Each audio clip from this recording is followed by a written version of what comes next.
cancer. And this'll surprise you. I know exactly when I got it. I was eating this jam cream sponge cake from my daughter's boyfriend.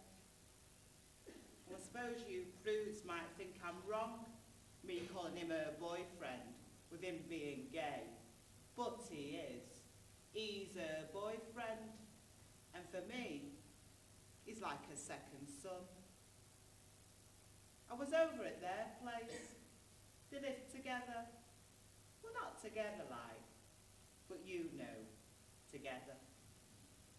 I was eating this cream cake. It was his treat. My first for ages. I'd been dieting, getting ready for her coming home. I was born big, me. Big. Always was. Take the time I tried to join the Sally Army. You'll not believe this.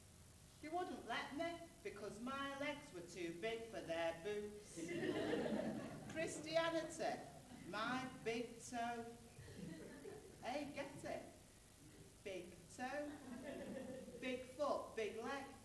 Anyway, never mind. I'd lost 2 stone, thought I was a bloody miracle, when suddenly I get this massive pain, and wow, cancer. Think of all the cream cakes I could have eaten.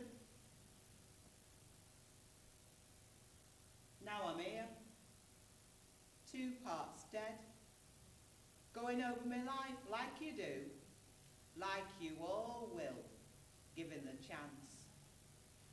Not like poor Malcolm, no cancer for him, just a bleeding racist with a gun. But for me, it's a long drawn-out death.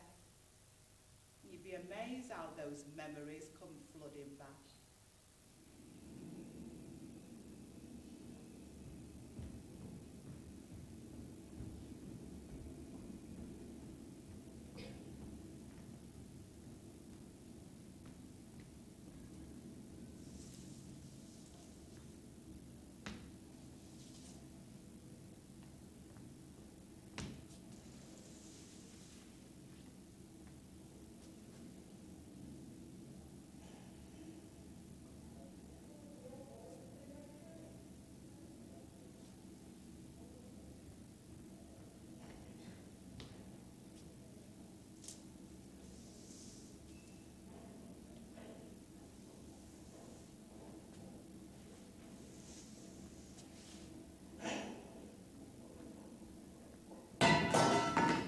Munitions.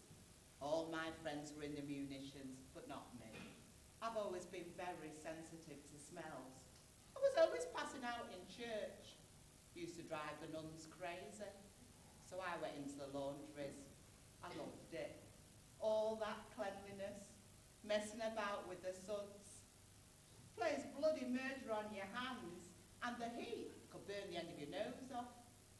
Anyway, there I was this day, up to my armpits in lather, when this new bloke goes by and says, loud enough for me to hear, I bet this heat doesn't bother some people, them that belong in the jungle.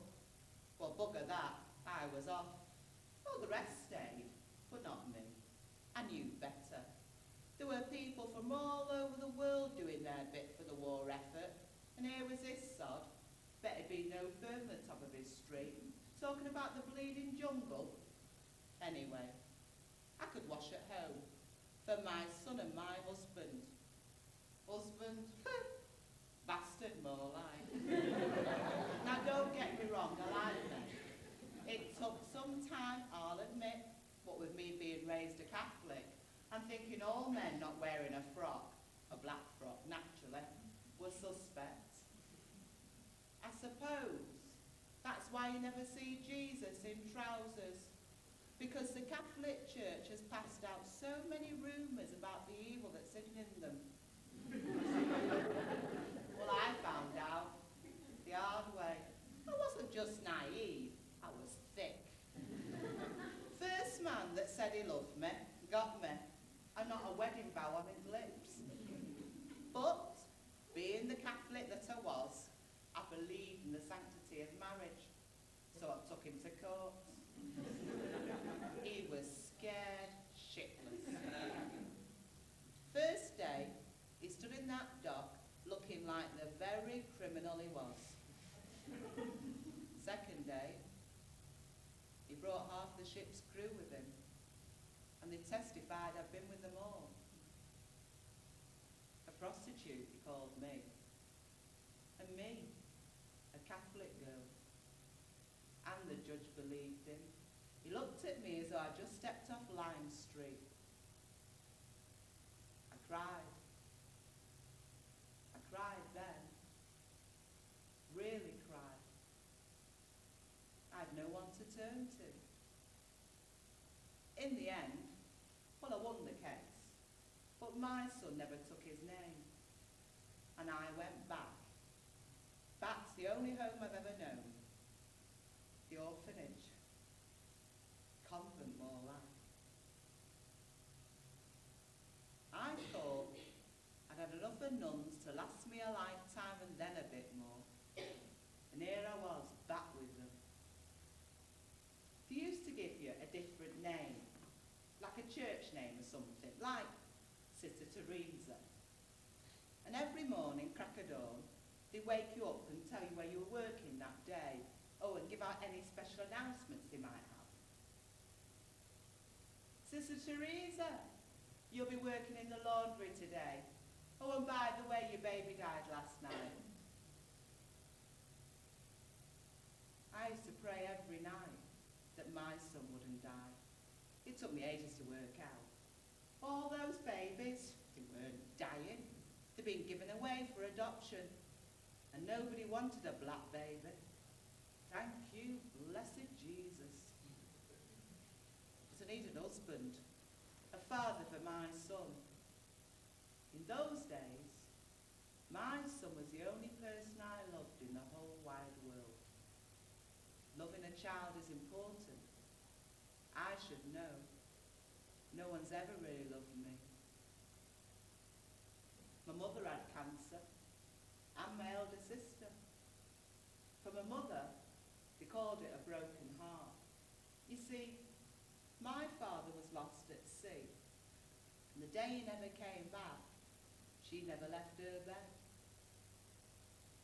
I used to climb up, snuggle next to her, close, like a cat does. If she knew I was there, she'd shoo me away. She didn't love me, you see, and I was the youngest. I should have been loved the best. They said, the day she died, they found me lying right next to a cold, dead body. I must have been there for hours. Neighbours took us in. Neighbours, an extended family with no blood ties, but they couldn't feed themselves with a mind of 3 of us. So in the end, the church took us.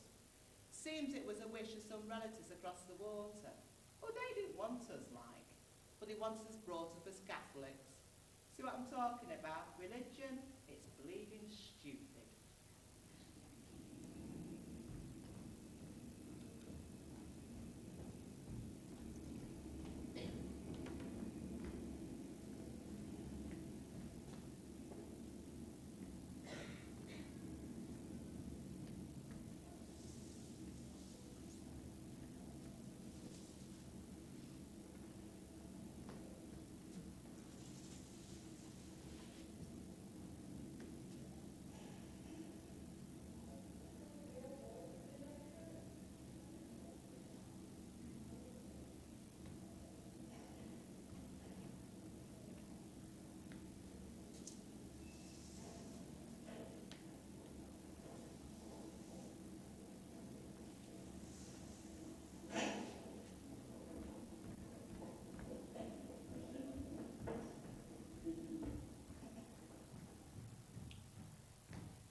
Priest's been round today with his bleeding rosary, telling me I should welcome death. Welcome death, I said. I'd rather welcome Cilla Black.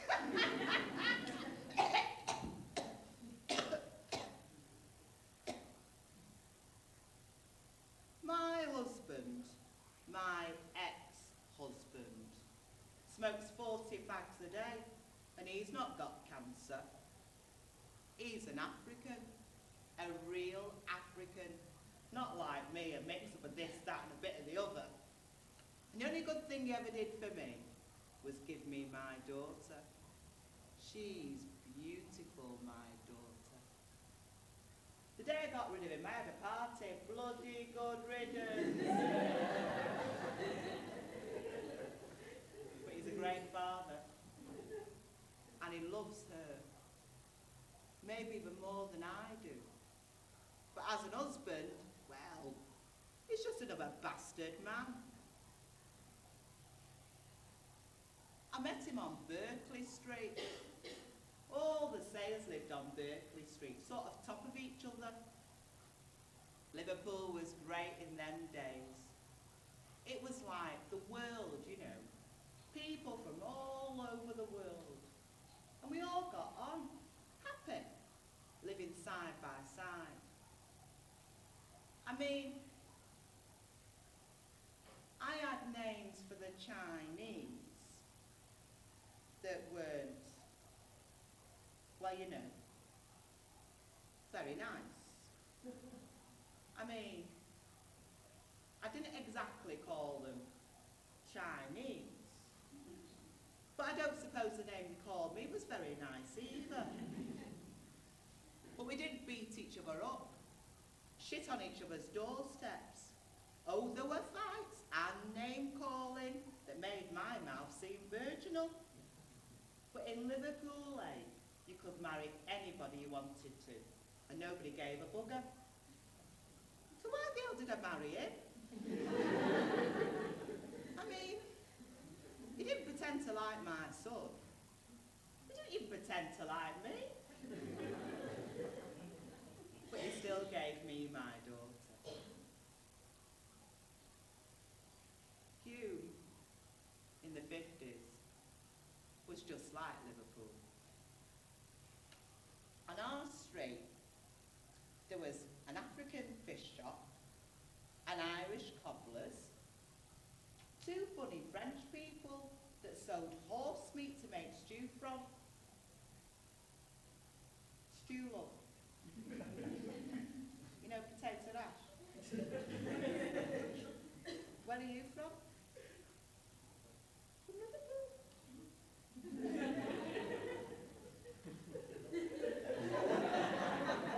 Anyway,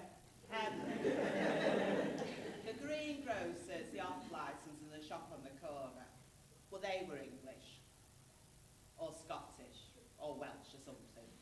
I mean, I can't tell, can you? We had Jamaicans at the back of us and Indians round the corner. But it was harder in Manchester. You see, well, the war was over and the unity had gone out of our lives. And I was becoming harder. I don't mean that I was getting used to it.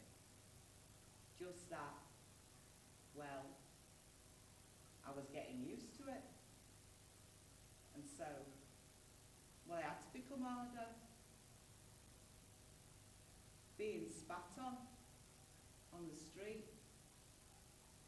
Being turned away from rooms to let. Not being able to get HP. Hearing mothers tell their kids not to play with my kids. Hearing their kids ask my kids why they were dirty. I ate one kid once, outside church. My daughter was like a flower, all dressed up with ringlets in her hair. I made those ringlets every day. Oh, I don't mean that weave-on stuff like you've got there. I mean, this was her hair, you know. And every day, I'd make her stand there as I tortured these ringlets into place. And then she'd go outside and some daft sort of pat her on the bloody head, they all fall out. I was trying her out at this new Sunday school. As much as I hated the church and as much as he should have done, we still wanted her to go. Well, we were all stood outside, not together like, the mother and their kids over there, and me and mine over here. When this snotty little four-eyed creature comes up and says to my daughter, if you have a bath next week, I'll be your friend and Jesus will love you. Well, love that, I said. I sat across the door. There was loads of trouble. Police were called. I had to go over and apologise. Look, I know I shouldn't have done it. And if it had been my kid, I'd have swung for the lot of them. But I was angry and hurting from the bleeding ignorance. So when they decided to pull Hume down, I decided to move as far away from the likes of that as possible. So we moved to Ancoats. There were these two pairs of maisonettes. Over there, they were all dead smart, you know, clean windows, curtains, lace. On our side, well, there were a couple of curtains, but mainly bits of rag or nothing at all, which didn't really matter, because you couldn't see through the windows for them up. Now me, I've always washed my windows. And I change my curtains at Christmas, Easter, Whitsun, birthdays, and sometimes just because I feel like it. You see, I decided a long time back that I couldn't, and I didn't, want to change black to white. But people do judge books by the covers. So I promise, no matter how far off we might be, our home would be spotless and my kids the same. My daughter had all her clothes tailored. And when I did buy, I bought the best. Her frocks came from this posh shop on Stretford Road with a French name called... Oh. It's funny. I can't remember the name now. Anyway, when I did buy off the Pegasus sale, I was paying a £5 for her dresses, and it was only 1958. Her shoes were always leather, and her coats had fur trims in the winter, and she always wore a hat and carried gloves. Me. Well, I always wore a raincoat and carried a plastic shopping bag. Hey, but I was living for my daughter now. When it came time for her to go to secondary school, I hit a major problem. The school uniform. I mean, how was I going to prove that she was clean every day? Then one night, I had this great idea. I had the days of the week, you know, Monday, Tuesday, Wednesday, Thursday, Friday, embroidered on the collars of her school blouse.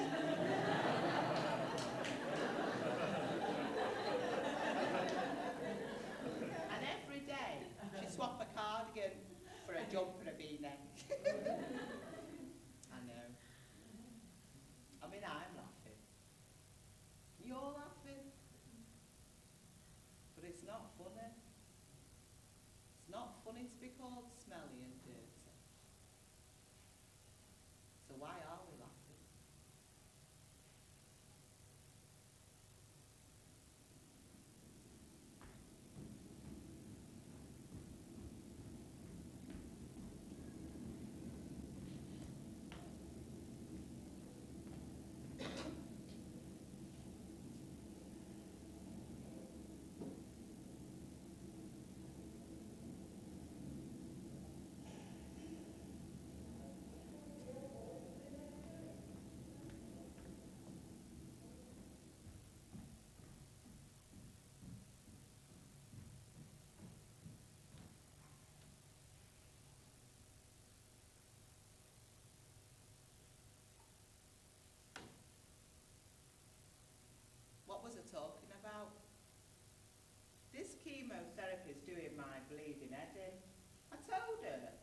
It's not about getting rid of the cancer. But half of my stomach and a kidney's just gone in that bleeding bowl. What was he talking about? Am I that boring? Blouses 5 days a week. No, before that. The Masonette.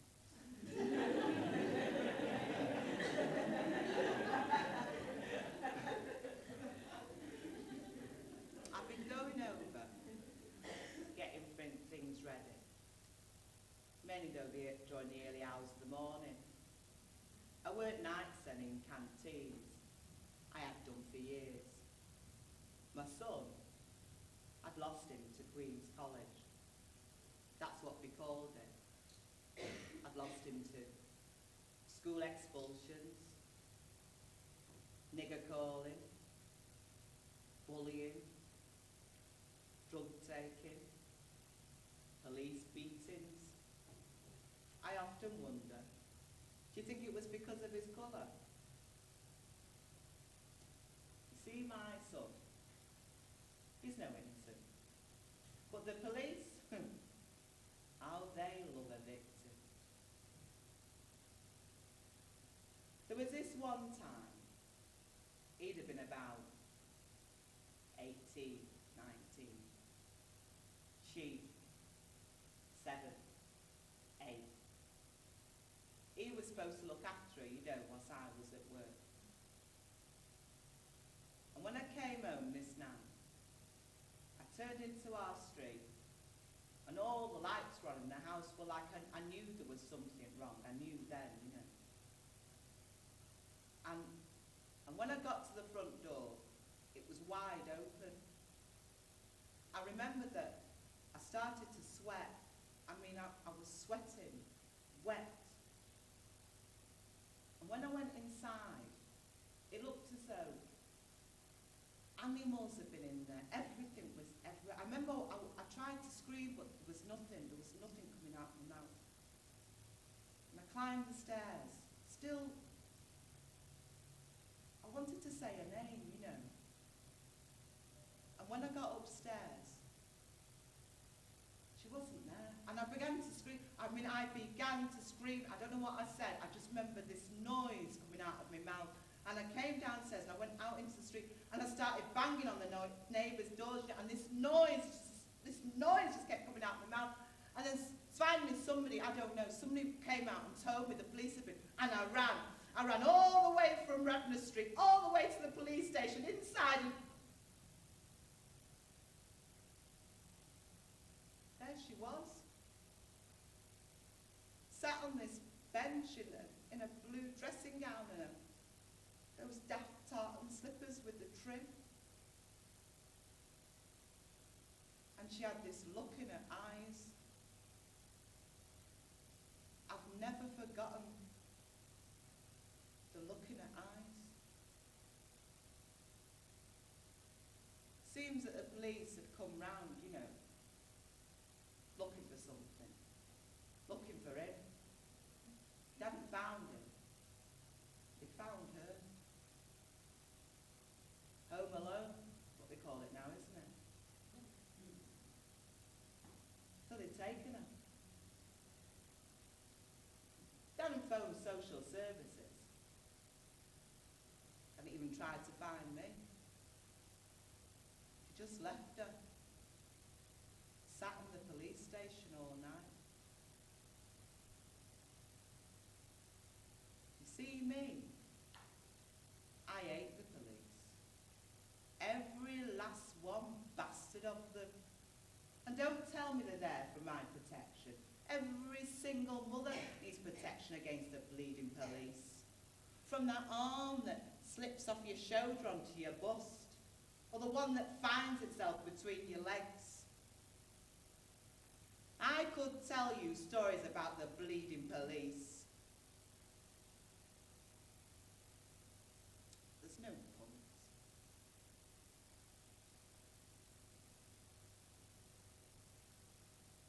When my son Malcolm was small, not much more than a toddler, I had tried to do at home. I couldn't sew, couldn't do anything really. not even cook, much to the annoyance of my husband. So I got sort of weird jobs, you know. There was this one time I started making straw dolls. 2 huge bleeding bales and stuff arrived, and a bag of rags, which was supposed to be the dolls' dresses. I had to make, I don't know, 50, 100 a day before I got paid. But at the end of the first day, there was this thing, had no body, and its arms had dropped off, and one of its legs were missing, and its eyes were all skew, and its scraggy hair was bleeding scraggy. And our own looked like a romp in the stables. He gave me some stick for that mess. After that, I cleaned houses. But they knew I needed the money, you see. So they put a bit on, you know. Like one day, the lady house would say, excuse me, could you rub this shirt through for my husband? So I was doing the old family wash by hand for the same money I got for mopping and dusting. So the first chance I got to work in a canteen, I grabbed it. And when he left, I washed those dishes with an energy you just wouldn't believe. By this time, my daughter was sleeping over this West Indian family. They were Jamaicans, with 3 girls of their own, so she was in really good company. Although, I do wish they stopped telling those Tarzan stories about Africa. She gets really upset. Anyway, each night after work, I catch the all-night bus from town and go over to the Masonette, do a bit of cleaner and a curtain or something, you know. People on that side must have been really impressed, thinking one of their own type was moving in. Must have been bloody gobsmacked to see us lot. I heard this one, you've seen the type. Hair by mistake, makeup by necessity.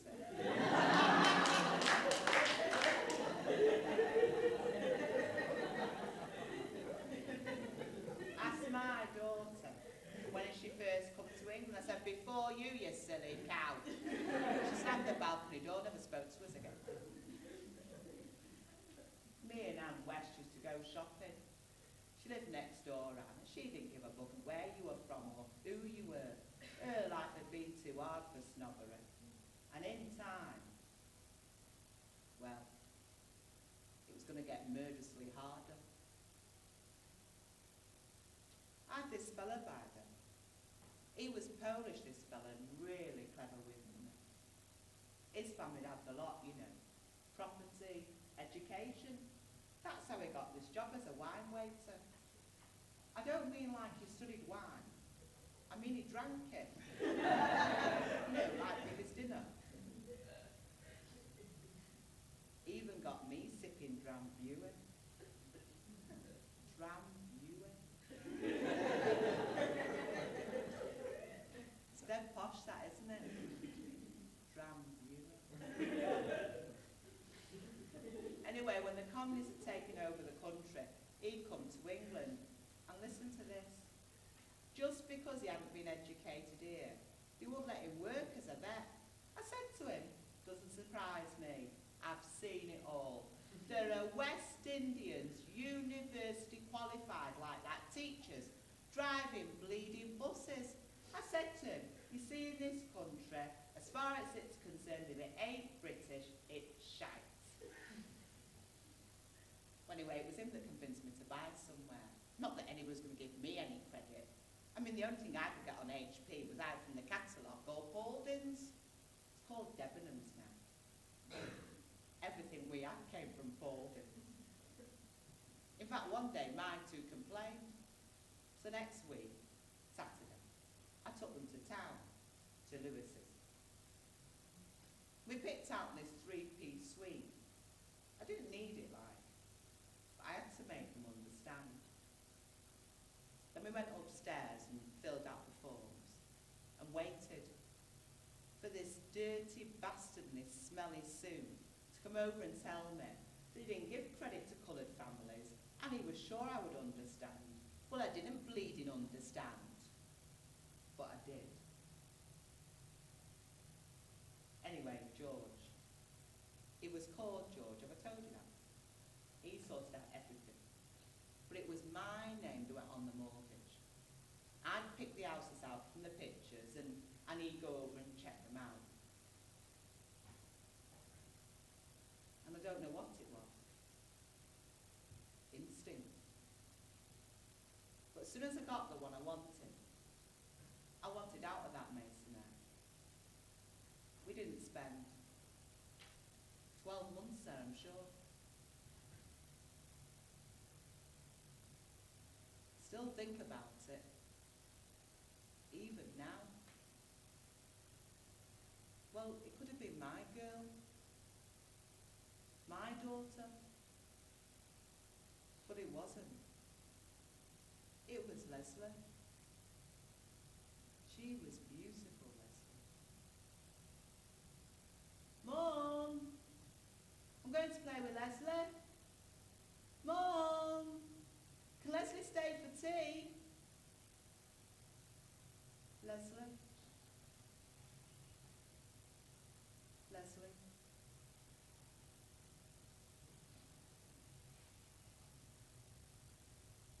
There were trees in Levenshulme. In the back of our house, a garden with a fence on one side, a wall on the other side, and a wall separating the garden at the back. Although we never went near the place, so I signed everything. We all knew we were coming. Some of our stuff arrived on the back of a lorry. I'm not joking. On the back of a bloody lorry. Over in a car, a friend's van, taxi, the big stuff by movers. The old couple on the left never spoke one word to us for the 10 or more years that we lived there. These on the right, they were nosy, but in the end, well, we became friends. When we first moved in, my daughter used to leave the whole light on for me coming home from work, and the grandmother said, maybe it was the excitement of having electricity that was making us so extravagant. Stupid cow. Anyway, the first Monday, I was out the back. I'd done a bit of washing, you know. And the fellow at the back was having this tree cut. And I heard him say to the chap who was doing the job, don't cut the branches on that side, because I don't want those niggers looking in at me. Well, by 4 o'clock that day, I had this fucking big fence in there. Stop that bastard looking in at us.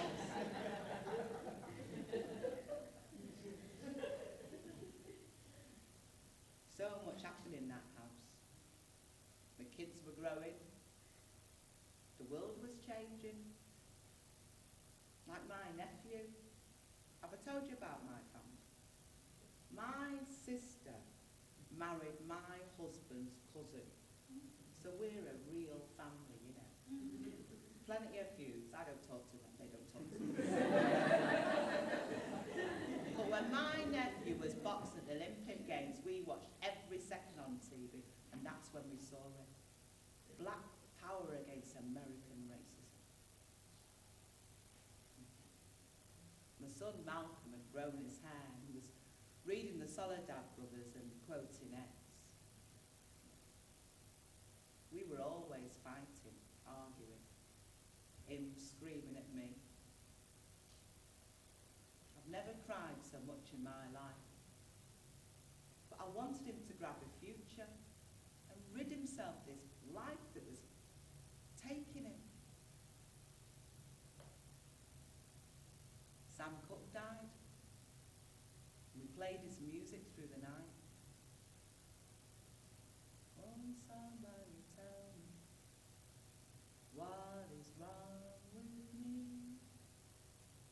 Ooh, somebody, please tell me, what is wrong with me? And I prayed that the woman they found with him wasn't white. Much the same way as I tried to explain to my daughter that I prayed the Yorkshire Ripper wasn't black. A black man, and so many murders had been rioting in the streets, and many a black man had paid the price for one man's skill. Oh, they don't lynch you in England. Here, they just beat you to bleeding death.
I'd do anything to get out of here.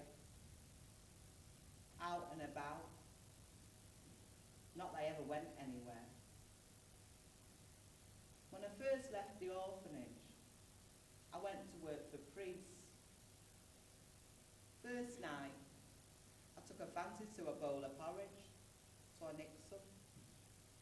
Took it up to the room, and the other girl took one look at me, blew out the candle and went to sleep. I didn't mind. I've always liked eating in the dark. When we were in the orphanage, my sister Joseph, she used to work in the kitchens cooking for the nuns. And every chance she got, she'd nick something, shove it up her knickers, and bring it back to the dormitory, and we'd eat it in bed with our friend Winnie. Second night, I fancied porridge again, so I nicked another bowl. And when I got upstairs, she said, "What are you eating that for?" She said, "Because I want to." I said, "Why?" I said, "Well, don't." She said, "Why not?" She said, "Because the last girl that worked here," she said, "ate porridge every night," she said, "laced with arsenic until she died." Well, I left in the morning. Used to get one Saturday off in service. So I go up to Lime Street and meet my mates. And we go and buy a bag of rotten tomatoes for the matinee. Go and see Arthur Askey. Remember Arthur Askey? I'm a buzzing, bleeding, busy. And we throw the tomatoes at him. We keep the other half for me and Ken. That's what we called him even then. Ken Dodd. Here, Ken Doddy, cop for that, you.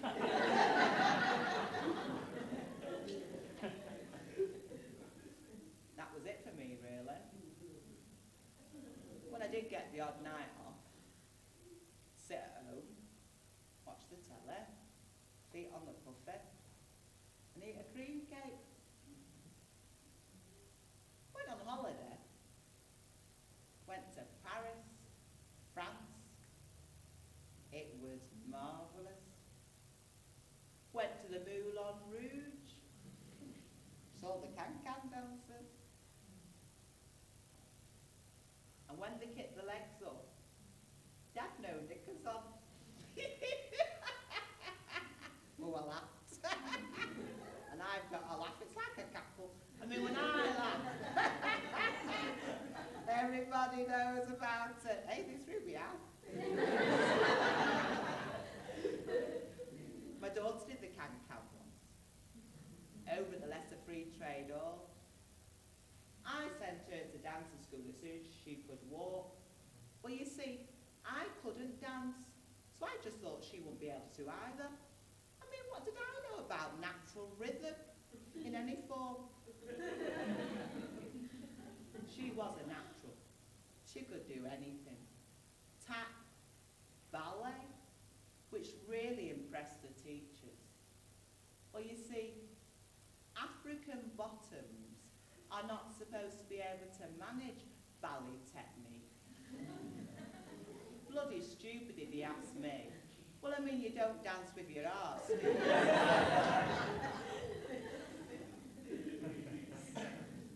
When she was about 13, got in the chorus line at the pantomime at the Palace Theatre. And when I went to collect after the first rehearsal, they told me not to bring her back. They said, like, she didn't blend in with the rest of the kids. Anybody tell me that now? I'm going to swing for them. But that day, I don't know. I just took her home, you know. I used to say to my daughter, you're beautiful. Beautiful. But I don't just mean like on the outside. I mean on the inside. And you see, love, there's lots of people in the world that are going to try and make you be evil inside. I'd say to her, wherever you go, and you're the only black person, you represent all your people. So you go forward with pride. I'd say, you see your father? Well, I can't stand the bastard. But he's an African, which means you're an African. Never forget that. You must be proud of that, I'd say. I'd tell her, I love you. Every day I tell her that. No matter what you do, she did some bad thing. I love you. That's all you can do for your kids, really, isn't it? Love them. And hope that, well, you can always be there when they need you. And that they'll always want you there. Kids, who'd have them? And who'd be without them? It's getting dark in here. It's getting dark in here. Nurse! Come to... Nurse! She's useless, I told her, 1950s, thousands of West Indian women came over here. Qualified SRNs, nurses. And what do they ask them to do? Wipe the bleeding shit and vomit off the floor. And here's this one. Can't get a job, think she'll become a bloody nurse. Nurse! Turn the light on. It's getting very dark in here. I'm scared. Where's the light?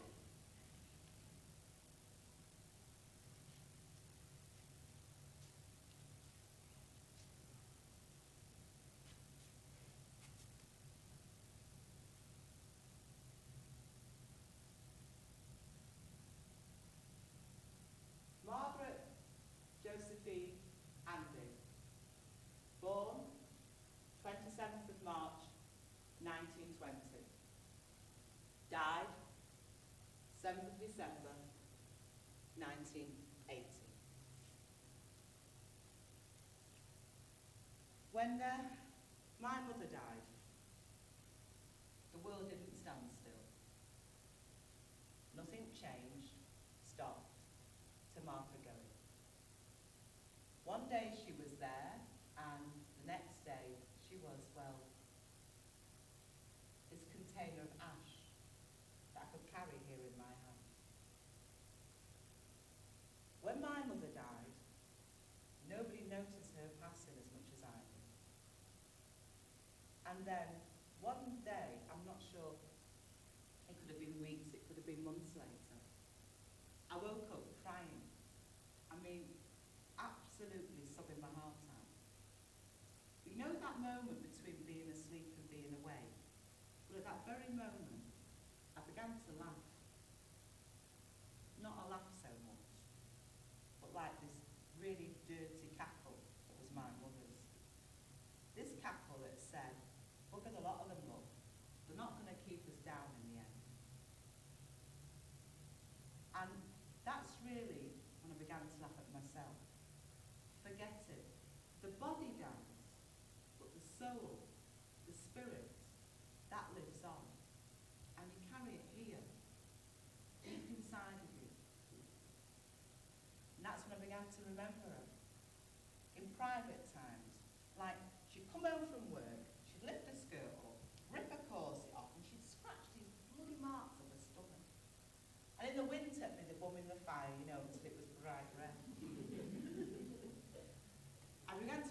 stories of her life in the orphanage.